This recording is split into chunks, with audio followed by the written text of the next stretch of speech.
Vamos agora à entrevista do dia com Denise Campos de Toledo. E eu converso agora com Dom Odilo Scherer, que é arcebispo de São Paulo. Nós vamos falar sobre o Sínodo da Amazônia. Dom Odilo, boa noite. Boa noite.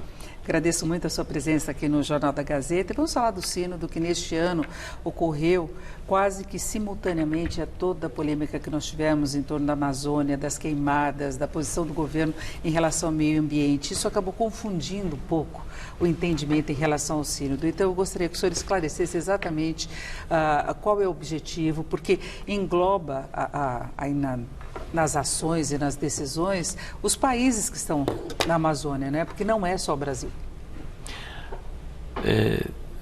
De fato, o Sínodo para a Amazônia ele foi convocado já em 2017.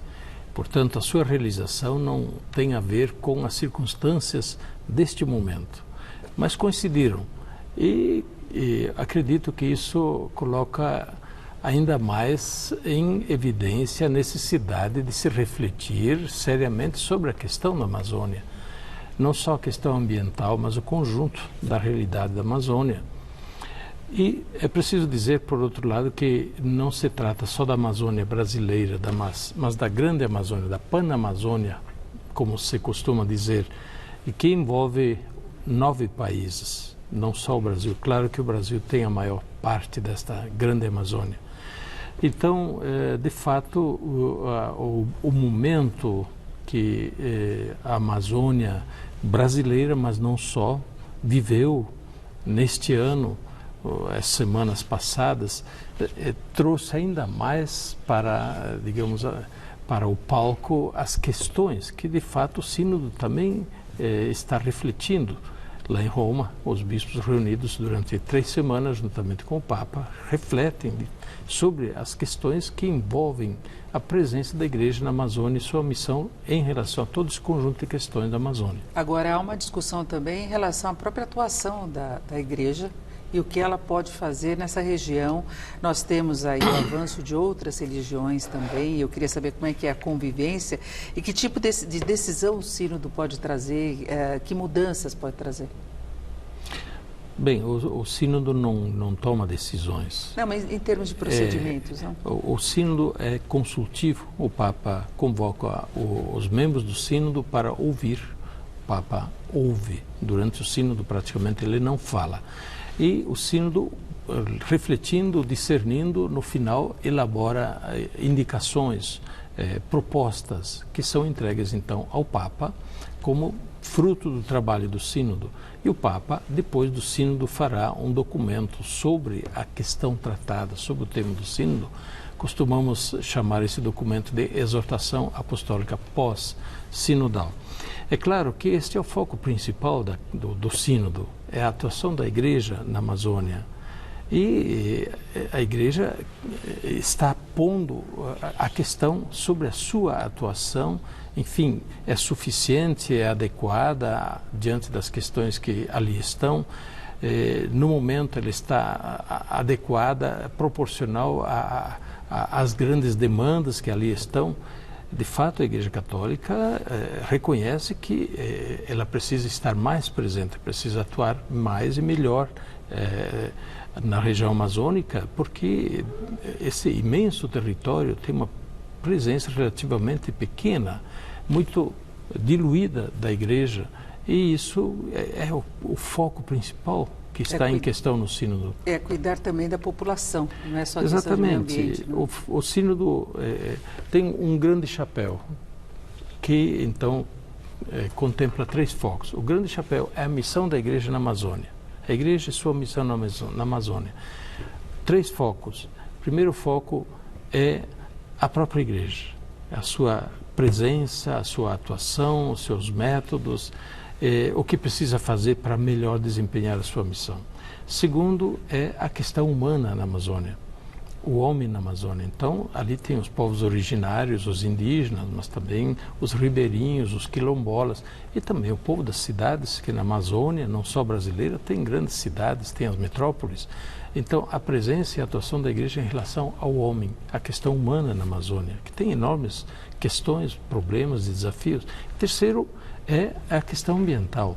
A questão ambiental que também interessa, sim, a missão da igreja.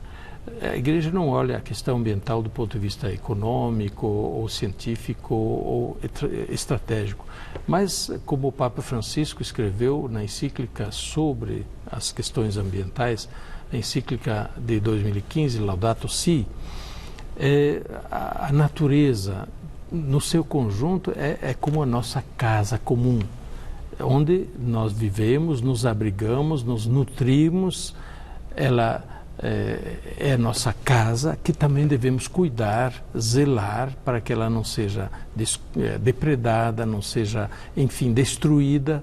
Então, é uma questão moral e ética humana ali em relação ao conjunto da natureza da Amazônia, que também está em discussão neste sínodo. Agora, a questão econômica é colocada quando se fala também em melhoria de condição de vida, e o governo tem utilizado essa argumentação até para poder propor algumas mudanças em relação a determinadas atividades naquela região, como a questão de garimpo, a própria revisão da atuação, por exemplo, de ONGs, né? Tem essa preocupação com a situação de miséria que boa parte da população lá vive, a questão da situação dos próprios índios.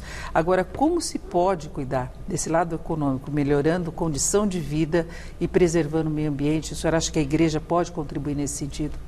Certamente a igreja pode contribuir e está contribuindo, e o sínodo é uma ocasião para isso, levar a uma boa reflexão, a uma tomada de consciência de toda a comunidade, não só dos membros da própria igreja, mas de toda a comunidade que ali existe, inclusive a comunidade nacional e a comunidade internacional. Porque, queiramos ou não, a natureza não é propriedade simplesmente de um país, mas a natureza, os seus benefícios ou os seus malefícios vão além de um país e os limites de um país. Então a questão é global e interessa realmente a toda a comunidade humana. Agora, é claro que a igreja, sim, ela tenta ajudar a propor critérios justos, critérios éticos da relação do homem com a natureza, mesmo a relação econômica do homem com a natureza. Agora, por isso, levar isso à prática, naturalmente, é questão de políticas de governo, políticas de Estado, que não competem propriamente à igreja, que não tem esta competência de levar à prática, digamos assim, a execução de políticas capazes de fazer com que a Amazônia seja, ao mesmo tempo, útil economicamente, por outro lado, seja protegida e preservada para que também as próximas gerações possam continuar a usufruir dela. Agora, Dom Odílio, para conseguir ter um resultado melhor na Amazônia, para poder expandir a atuação, se pensa na possibilidade de uma participação maior das mulheres e dos índios. Como é que o senhor vê essa possibilidade? Porque isso também está sendo discutido agora, né? Sem dúvida, as mulheres desempenham um papel importante na igreja, na Amazônia. Elas, em geral, são aquelas que estão à frente das comunidades católicas na Amazônia.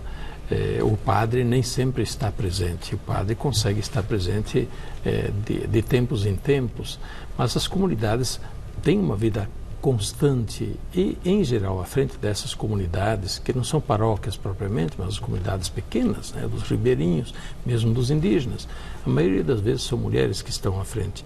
Então, o que se está dizendo e está sendo pedido que haja um maior reconhecimento desta presença, desta ação das mulheres na realidade amazônica, na igreja na Amazônia também. E a participação indígena, nada mais justo do que envolver também os indígenas na sua participação na vida da igreja, na religião. Eles, naturalmente, têm uma cultura própria, têm modos de se expressar próprios, e a igreja católica e as outras igrejas presentes na Amazônia, essas organizações religiosas precisam levar em conta justamente a cultura própria desses indígenas e também ajudar a que na cultura dessas populações possam exprimir a sua fé, o seu louvor a Deus, enfim, as suas visões de mundo e assim por diante. Ao mesmo tempo fazer o confronto com as diversas culturas com as quais entram em contato. Agora, isso abriria espaço, inclusive, para padres casados, no caso da participação dos índios? Mas essa é uma discussão que está posta lá no sínodo. A igreja pode discutir. O senhor é a favor? Não, a igreja discute se é oportuno, né, mas não é no sínodo que isto vai ser discutido agora. Discutido está sendo, que não vai ser decidido no sínodo. É uma decisão que, se for tomada, vai ser posterior ao sínodo. Agora, Dom Odilo, a igreja, assim como várias outras áreas de atuação, principalmente de atuação junto à população, sofre hoje aí uma ação quase policialesca de se cobrar posições políticas, se fala da ideologia na igreja, da forma como a igreja tem influência em decisões, em definições, formação política. Como é que o senhor vê toda essa discussão? Bem, de um lado, é interessante que as pessoas tenham interesse na igreja, né? Têm interesse em participar das discussões sobre as questões da igreja. Do outro lado, certa preocupação porque há algumas posições um pouquinho fundamentalistas e eu diria extremistas, às vezes sem muita base, sem muito fundamento, e que são mais orientadas por ideologia do que por fé. Então, eu acho que quando a ideologia toma conta, não deixa mais ver com serenidade, com clareza o que é, o que não é, né? E por isso eu diria que no que se refere à religião, ao cristianismo, ao catolicismo, nós temos valores que vão além da ideologia. Nós não podemos, digamos assim, enquadrar tudo dentro de ideologia de direita e esquerda. Se a gente quiser enquadrar, né, a fé cristã dentro da ideologia, a gente perde a maior parte, a maior riqueza da fé, esvazia a riqueza da fé e da proposta da vida cristã. Então, essas tentativas de querer enquadrar a ação da igreja segundo pensamento ideológico é muito equivocada, é extremamente redutiva, né? E que, portanto, empobrece também a própria percepção daquilo que é a contribuição do cristianismo para a vida humana, a vida social e para a história. O senhor não vê, então, uma dominação mais de esquerda entre a igreja, na igreja brasileira? Isso eu realmente não posso afirmar que haja uma dominação do pensamento de esquerda. O que acontece é que se identifica o pensamento cristão muitas vezes como de esquerda. Ora, para certas análises, o Evangelho seria de esquerda. Então, Jesus Cristo seria de esquerda.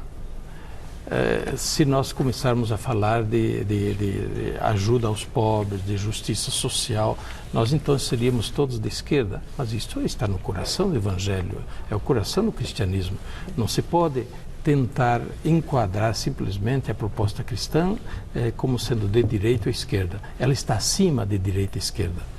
Perfeito. Dom Odilo Scherer, que é arcebispo de São Paulo, mais uma vez agradeço muito a sua participação aqui no Jornal da Gazeta. Muito obrigado pela oportunidade. Obrigada, uma boa noite. Laerte, Luciana.